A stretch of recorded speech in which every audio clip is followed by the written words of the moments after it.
ng alarm clock. Kasi may kapit-bahay ka. Araw-araw alas 7 pa lang nagwawalis na ng buong baroy sa petsi ng uwi. Narinig mo ba kagabi?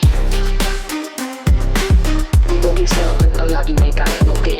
Isang linggo, may kausap sa labas. Akala mo nanalo sa The Voice, wala namang pumalakpak.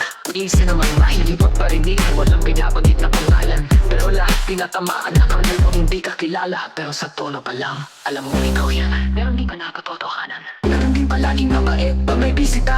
Hindi parang santo, pero pag nakatalikod ka na, ayun may dalang chismis na parang agos ng baha. Pero teka, may mga kapitbahay di naman tahimik. Tumutulong kahit hindi mo hinihingi. Nagkaabot ng ulam kapag may handaan. Hindi lang para mapakitang gilas, kundi kahit may malasakit talaga.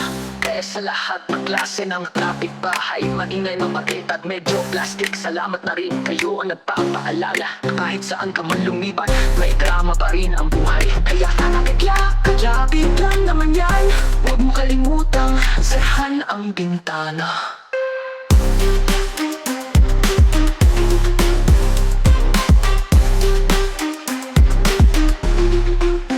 Wala na mo nanalo sa The Voice, wala na mo nanalo sa The Voice. Uy, narinig mo ba kagabi? Yung isa palaging may karaoke, yung isang linggo may concert sa labas. Kala mo nanalo sa The Voice, wala namang pumalakpak. Yung isa naman mahilig magparinig, walang binabanggit. Magparinig, nabanggit na pangalan.